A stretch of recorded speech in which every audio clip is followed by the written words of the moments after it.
Graça e paz da parte do Senhor e Salvador Yeshua. Louvado seja o nome santo do Senhor, pelas bondades diárias dele, e que o que for dito aqui seja compreendido para a glória do Pai. O Senhor nos deu discernimento, que o Senhor opere grandemente, porque se trata de um assunto muito delicado, que Ele venha dar compreensão, discernimento do modo espiritual, amém? Peço que vocês compreendam aí, eu estou fora de casa, do lado de fora de casa, é mais arejado, corre aqui um arzinho, né? Então, escolhi fazer hoje aqui, mas é muito barulho, então eu peço que vocês me perdoem por isso, tá? E o assunto de hoje é a respeito do Deus desse século, que segue o entendimento das pessoas, impedindo-as que atente-se ao Deus Todo-Poderoso. Porque Deus não é nome, Deus é nomenclatura assim, dado a uma divindade maior. Mas é preciso que as pessoas se atentem. Eu percebo até que, por falta de zelo, de conhecimento mais aprofundado, as pessoas colocam Deus na intenção do Deus Criador dos céus e da terra com D minúsculo, e isso é perigoso. Ao se referir ao Criador Todo-Poderoso, ao Altíssimo Poderoso, bom é que se refira a Ele pelas suas...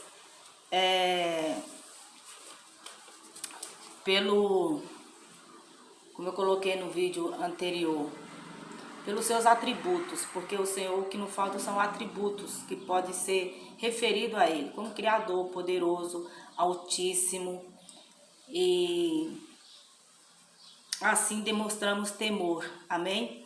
Então que tudo seja para a glória do Pai, em nome de Yeshua. É importante ter esse entendimento sobre coisas que podem prejudicar o nosso desenvolvimento cristão, amém? Então vou ler aqui em 2 Coríntios, capítulo 4, versos 4 e 5, que diz: o Deus, e aqui Deus com D minúsculo, desta era cegou o entendimento dos descrentes, para que não vejam a luz do evangelho da glória de Cristo, que é a imagem de Deus, mas não pregamos a nós mesmos, mas a Jesus Cristo, o Senhor, e a nós como escravos de vocês, por causa de Jesus. Vou ler o 6 também. Pois Deus, D maiúsculo, Deus, que disse, das trevas prevaleça a luz, aqui entre aspas, tá? Das trevas resplandeça a luz. Ele mesmo brilhou em nossos corações para a iluminação do conhecimento da glória de Deus na face de Cristo. Ou seja, Cristo ele morreu, ele ressuscitou ao terceiro dia, então ele saiu das trevas para a maravilhosa luz, ele resplandeceu. E o evangelho que nos capacita, o evangelho que é o poder de Deus, nos capacita a como direcionarmos ao Todo-Poderoso, com uma consciência de que através do Filho, por ter o conhecimento das suas palavras, por ter o conhecimento dos seus ensinos, do que está escrito no Evangelho, dado ao ministério do apóstolo Paulo, para que sejamos capacitados a compreender. Logo então, teremos zelo de como nos referir ao Criador, amém? Isso é muito importante, embora as pessoas não dão crédito, e é importante aqui colocar uma questão. Nós estamos num tempo tecnológico. A tecnologia veio aí para que seja expandido o Evangelho. Falo isso a crentes, a evangélicos, a católicos, a espíritas, ou seja, a pessoas espiritualizadas. Não importa a nomenclatura, a denominação, o credo, o que importa é a palavra do Senhor. Se sua fé, se o que você crê é baseado no que está escrito na palavra do Senhor, Então precisa ter zelo. Tanto no digitar Deus, como no evangelizar, no falar às pessoas. Porque as pessoas leigas, as pessoas que não tiveram, que não se aprofundaram no conhecimento do evangelho, da palavra do Senhor, pecam. Muitas das vezes elas só precisam que alguém as instrua o modo correto de como se direcionar ao Todo-Poderoso, amém? E fazer, é o que eu quero deixar aqui no vídeo, fazer essa separação do Deus desse século ao Deus Todo-Poderoso. Quais são as intenções desses dois reinos? Porque eu já tenho 2 vídeos anteriores que eu estou falando do reino. Estou falando de coisas espirituais desde o primeiro vídeo, há 2 anos atrás. O objetivo aqui é colocar o entendimento da palavra do Senhor de modo espiritual. Então, aprofunde-se no conhecimento, vá assistir os outros vídeos e eu tenho certeza que você será grandemente abençoado. A bênção do Senhor vem pelo conhecimento. Está lá escrito em Deuteronômio 28, Levítico, se não me engano, 24, as bênçãos e as maldições pela obediência ou desobediência. O que mudou com o nosso Salvador é que rendemos a Ele toda a graça, toda a glória por conta do que foi feito por nós. Através da fé e do conhecimento da palavra, que nos torna cristãos, adoradores em espírito e em verdade, quando ele fala a mulher samaritana, que o Pai é espírito e procura os tais que o adorem em espírito e em verdade. Não mudou a responsabilidade, pelo contrário, ela se tornou ainda mais forte, porque trata-se de uma questão aí individual, né? Não tem essa de querer se assegurar em obras, se assegurar em lideranças. Tem que se assegurar o que diz a palavra do Senhor para ter uma fé transformadora, uma fé que vem pelo ouvir a palavra do Senhor. Logo então vamos nos atentar quais são as obras desse reino dos homens, desse Deus, desse século que cega as pessoas. Qual é a vontade do Pai? Amém? Então, como eu li aqui, vou ler novamente, ó. Das trevas resplandeça a luz. Ele mesmo brilhou em nossos corações para iluminação do conhecimento da glória de Deus na face de Cristo. Ou seja, vai levar para o coração, aí vai colocar a questão vem em mente, né? Porque a palavra nos faz lembrar, quem é selado nos faz lembrar que a palavra é uma só. Vem a circuncisão no coração. Não é mais no órgão genital masculino ou feminino. É no coração, por uma mente renovadora, por uma mente que se renova para compreender as coisas espirituais. Logo então vamos compreender essa coisa de morrer na semelhança da morte do Filho, ressuscitar na semelhança da sua ressurreição e sermos justificados, como está lá escrito em Romanos 6. Às vezes, gente, me falha uma palavra, eu acabo que errando. Mas, por favor, vai lá sempre, confirma na palavra do Criador se de fato está escrito assim, porque isso demonstra zelo. Quanto mais nós nos aprofundamos na palavra do Senhor, mais cura, mais libertação, mais clareza temos, amém? Gente, aqui tá cheio de inseto, mas eu não vou parar de fazer o vídeo, tá? É inseto para tudo quanto é lado, porque é muito aberto aqui, tem muitas áreas, muitos terrenos, terrenos baldios que ainda não foi construído, então imagina, né?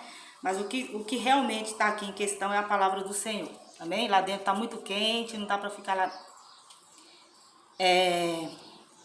Para que fique bem claro essa questão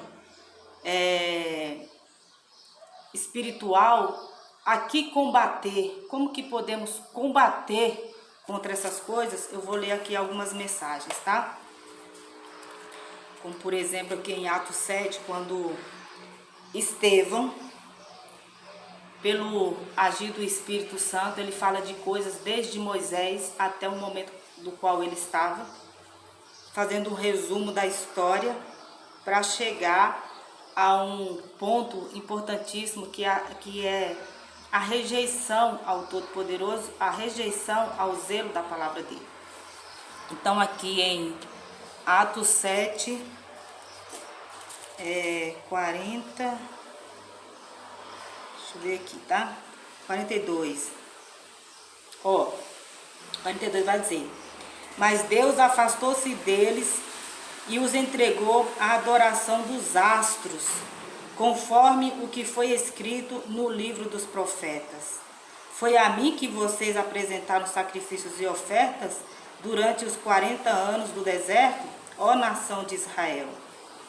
Ao invés disso, levantaram o santuário de Maloque e as estrelas do seu Deus Renfã, ídolos que vocês fizeram para adorar. Portanto, eu os enviarei para o exílio, para além da Babilônia. Se você for ler um pouquinho antes, você vai ver aqui que está falando da questão do deserto, quando o povo foi retirado do Egito, levado para entrar na terra prometida. Quando Moisés sobe e fica por 40 dias ausente, eles já compreendem que eles não têm mais a quem se apegar. Não tem uma liderança sobre si. Não tem a mensagem do Deus Todo-Poderoso. Então eles precisam se apegar a uma divindade, precisam se apegar às lideranças. Foi o que aconteceu. Então eles pegaram seus objetos, formaram ali um bezerro de ouro e começaram a, em volta desse bezerro, adorarem. Eram os costumes dos egípcios. Eles trouxeram para eles, mas espera aí, aqui era o povo de Deus. Isso é inadmissível. É porque o importante é deixar que o Espírito vai nos conduzindo, né? Trazendo para os tempos de hoje. O risco que as pessoas correm. Não que o Criador seja contra que seja levantado liderança sobre o povo, não. O próprio Criador unge pessoas, unge homens para estarem à frente de um determinado grupo, para liderar no sentido de quê? De levar a mensagem. Não mudou, é o mesmo propósito aos discípulos, quando Yeshua dá a ordem para os discípulos, vá pregar, né? Arrependei-vos, lá em Mateus 5, arrependei-vos, porque é chegado o reino dos céus.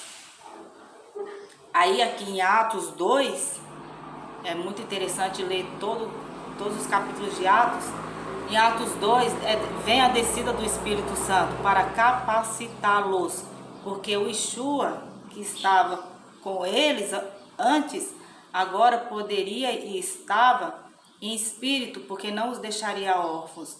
Para isso, era necessário que acontecesse algo sobrenatural, porque o ser humano, composto de corpo, alma e espírito, não é suficiente para ter uma vida espiritualizada, se não compreender, aceitar que é templo, morada do Espírito, e ter o Espírito Santo a nos dar direção. Era isso que eles precisavam, e eles foram batizados.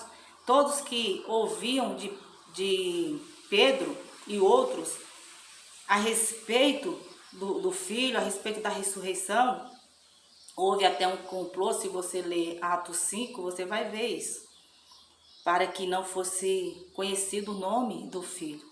E aí tem toda uma questão, né, de séculos, o que nos foi dado por conhecer através do que foi aqui revelado na Escritura. A palavra do Senhor, ela é toda inspirada pelo Espírito. Porém, o nome do Filho foi mudado, transliterado, como quer dizer, algumas letras foram mudadas. São 5 letras, do mesmo jeito, Yeshua são 5 letras, mas foi mudado porque o sentido do nome não é o mesmo, tá? A letra J não existe no hebraico, nem antigo e nem moderno. O que existe é a letra Y. Vocês por favor, pesquisem, mas se não me engano, em 64 foi retirado as 4 letras, que é W, Y, deixa eu ver aqui, peraí, W, Y, K,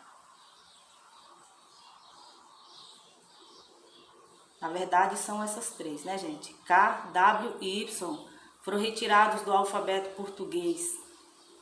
E isso aí dificultou as gerações para frente, que é a nossa. Mas existem aí os livros para fazer a pesquisa. Então, depois foi retomado. Porque é pela vontade do Criador. Facilita as nossas buscas para que a gente tenha o conhecimento. Então, nessa desculpa de que seria dificultoso para encaixar na língua portuguesa ou americana e outros países das Américas, então se tirou o nome Yeshua, só que o nome não se muda. E ainda mais um nome que tem poder, ao qual a gente vai orar ao Senhor no nome dele, amém? Mas estamos na era do conhecimento, daí a tecnologia para isso, para expandir conhecimento. Porque o Deus, como eu li lá em Romanos 4, o Deus desse século, ele cega no não conhecimento e também no conhecimento não legítimo. Então as pessoas, elas criam as suas expectativas, criam as suas ideias através do conhecimento, tá? E o conhecimento da palavra do Criador é o que todos precisam para se atentar, principalmente nesses tempos que vivemos, amém? Então percebo que aqui Estevão coloca essa questão dos astros, a questão dos deuses, né? Refã, Maloque. Por quê? Esse povo, eles tinham, até certo tempo, não sei se um pouco depois também de Yeshua, mas antes dele, as suas crenças e ofertavam, né? Faziam suas ofertas aos deuses, aos seus ídolos, ofertas essas repugnantes, coisas terríveis. Com o passar dos séculos, isso não mudou. Continuam fazendo as oferendas, continuam fazendo suas invocações, continuam buscando as entidades para o seu bel prazer. E para confirmar isso, Efésios 6. O Senhor fala que a nossa luta não é contra carne nem sangue, mas potestades que estão nas regiões celestiais. Trata-se de algo espiritual e que é perigosíssimo, amém? Já aqui, Efésios 6, deixa eu ver aqui, eu vou ler, tá? É interessante ler.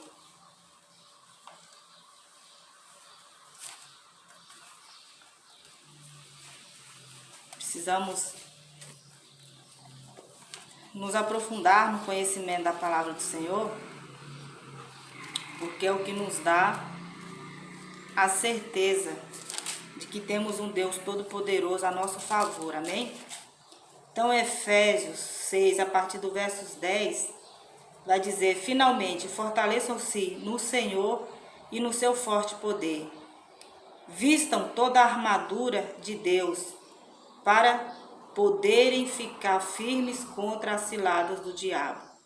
Pois a nossa luta não é contra seres humanos, mas contra os poderes e autoridades, contra os dominadores deste mundo de trevas, contra as forças espirituais do mal nas regiões celestiais.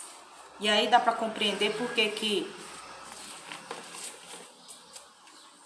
às vezes ouvimos absurdos que não condiz com o certo, o correto, a justiça, e que temos que engolir, porque trata-se de pessoas que não aceitam um pensamento diferente, um pensamento indignado, uma reação indignada com razão.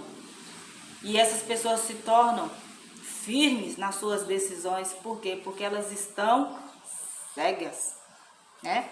tá? É uma luta espiritual e eu precisava falar dessas mensagens, porém o foco aqui, gente, Ezequiel 28.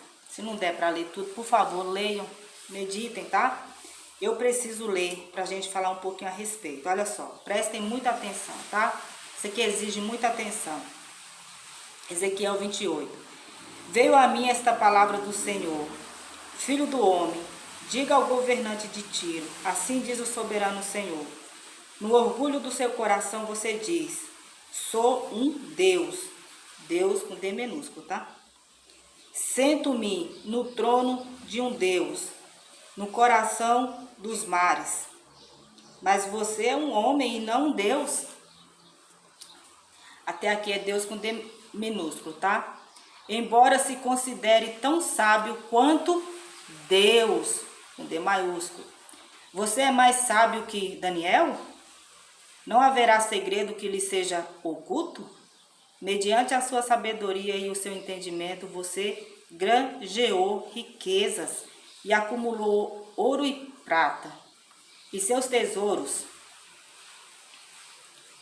por sua grande habilidade comercial, você aumentou as suas riquezas. E, por causa das suas riquezas, o seu coração ficou cada vez mais orgulhoso. Por isso, assim diz o soberano Senhor. Porque você pensa que é sábio, tão sábio quanto Deus, trarei estrangeiros contra você, das mais impiedosas nações. Eles empunharão suas espadas contra a sua beleza e a sua sabedoria e transpassarão seu esplendor fulgante. Eles o farão descer à cova e você terá morte violenta no coração dos mares. Dirá você então, eu sou um Deus? Com D minúsculo, né? Na presença daquele que o matarem. Bem aqui, peraí, é uma pergunta, tá? Dirá você então, eu sou um Deus na presença daquele que o matarem? Você será tão somente um homem e não um Deus, nas mãos daquele que o abaterem. Você terá a morte dos incircuncisos nas mãos de estrangeiros. Eu falei, palavra do soberano Senhor. Esta palavra do Senhor veio a mim, filho do homem. Erga um lamento a respeito do rei de Tiro e diga-lhes, assim diz o soberano Senhor. Abre aspas. Você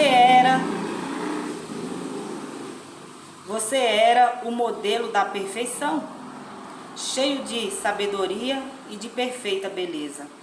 Você estava no Éden, no jardim de Deus. Todas as pedras preciosas o enfeitavam, sárdio, topázio e diamante, berilo, ônix e jaspe, safira, carbúnculo, esmeralda. Seus engastes e guarnições eram feitos de ouro. Tudo foi preparado no dia em que você foi criado. Você foi ungido como um querubim guardião, pois para isso eu o designei. Você estava no monte santo de Deus e caminhava entre as pedras fulgurantes. Você era inculpável em seus caminhos, desde o dia em que foi criado até que se achou maldade em você. Por meio do seu amplo comércio, você encheu-se de violência e pecou. Por isso eu o lancei, humilhado, para longe do monte de Deus, e os expulsei, ó querubim guardião. No meio das pedras fulgurantes, seu coração tornou-se orgulhoso por causa da sua beleza, e você corrompeu a sua sabedoria por causa do seu esplendor. Por isso eu o atirei à terra. Fiz de você um espetáculo para os reis por meio dos seus muitos pecados e do seu comércio desonesto. Você profanou os seus santuários, por isso fiz sair de você um fogo que o consumiu e reduzi você a cinzas no chão à vista de todos os que estavam observando. Todas as nações que o conheciam espantaram-se ao vê-lo. Chegou o seu terrível fim você não mais existirá. Louvado seja o nome santo do Senhor. Gente, aqui dá para conjecturar muita coisa. Dá para analisar, refletir, porque é isso que o Senhor quer que nós façamos. Não é agir com apostasia, não é falar o que não está escrito na palavra, mas o discernimento de modo espiritual nos permite a refletir nessas coisas e ver o quanto que nós nos reduzimos à letra. A palavra do Senhor fala, a letra mata, o espírito vivifica. Quando o espírito em nós está vivo, aceso, não apagamos o espírito, como diz 1 Tessalonicenses capítulo 5, verso 19, não apague o espírito. Então o Senhor nos dá essa permissão de refletir, conjecturar, analisar, observar o que é dito aqui na palavra dele. Perceba que falou que ele estava no jardim do Éden, mas as pessoas se limitam apenas a Adão e Eva. Há outros que querem imaginar historinhas que não existem, de condenação aos primeiros, né, vamos dizer assim, entre aspas, porque existiam outros, mas os primeiros separados para serem santos e viverem em conformidade, ouvindo a palavra do Senhor, ouvindo a voz do Senhor. Ao contrário daqueles que estavam entregues aos seus deleites. Então, quando eu falo que dá para analisarmos, conjecturar, analisar, pelo que está sendo escrito aqui, que fala que esse jardim, que esse anjo, querubim, porque é querubim, e o significado de querubim, vou ler aqui para vocês, escrever aqui para não esquecer. Querubim é um anjo considerado como mensageiro de Deus e símbolo de justiça divina.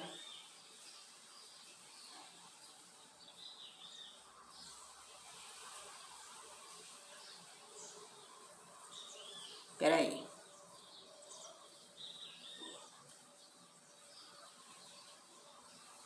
Porque assim, presta atenção, ó, é um símbolo de justiça divina. Justiça divina. Entregam a primeira hierarquia. Olha a responsabilidade de um querubim. Fica um pouco aí abaixo, né, dos serafins. Porque os anjos do Senhor, cada um tem sua responsabilidade. Os céus não é sem graça, como muitos tendem a imaginar, e não tem culpa por isso, porque o que lhes é dado não lhes permite se aprofundar. Então o querubim, um anjo aí, como foi lido aqui, símbolo de justiça, então está bem encaixado aqui, desde do versículo 12 ao verso 19, colocando quem era esse anjo, qual era a sua responsabilidade, do que ele desfrutava, qual era a autoridade que o Criador deu a ele e para que fosse exercida. Aí dá para compreendermos Eclesiastes quando fala da antiguidade, o qual não lembramos, do povo da antiguidade, do esplendor desse povo, da grandeza que era esse povo. E aí dá para entender depois também, pela questão histórica, o porquê do império dos babilônicos, dos faraós, porque herdou dessa riqueza lá de trás. Então o Criador veio separando, porque o que fica bem claro aí, que quando esse povo estava rodeado de grandeza e poderio, eles se perdiam. Porém o Criador separava sempre alguns para que de fato o honrasse dignamente. Por isso o Senhor criou Adão e Eva. Por isso veio aí acontecer o que aconteceu entre seus filhos. Depois veio Sete, a Bíblia fala de Sete. A Bíblia fala dos seus descendentes. Aí o Senhor separa Noé e sua família, traz juízo sobre a terra, porque como está lá escrito em Gênesis 6, por causa da corrupção da humanidade, dá para você conjecturar não, dá para você analisar a grandeza que eram os impérios, a quantidade de pessoas que existiam aí, as civilizações antigas e que está aí na história. Quem quiser buscar, conhecer quais são os países de civilização antiga, tá tudo por debaixo das águas, gente. De fato, foi muita coisa submersa. Não existia só aquele povinho ali perto, um povinho não, né? Um povo ali próximo de Noé, não. Eram civilizações e civilizações da antiguidade ao qual não lembramos. Então ele estava à frente disso, né? Era um anjo responsável com sua responsabilidade, e uma dessas responsabilidades, pelo significado do seu nome, era o quê? Símbolo de justiça. Então cabe a nós entendermos que o Criador sempre esteve presente na humanidade, querendo direcionar a humanidade aos seus caminhos, mas a humanidade não quis. Com tanta evolução, e agora estamos aí, percebemos que só se agravou. Quanto mais conhecimento se tem, mais as pessoas estão distantes. Por isso o Criador não age mostrando o sobrenatural dele, por causa da incredulidade. Bem-aventurado quem não viu, mas crê.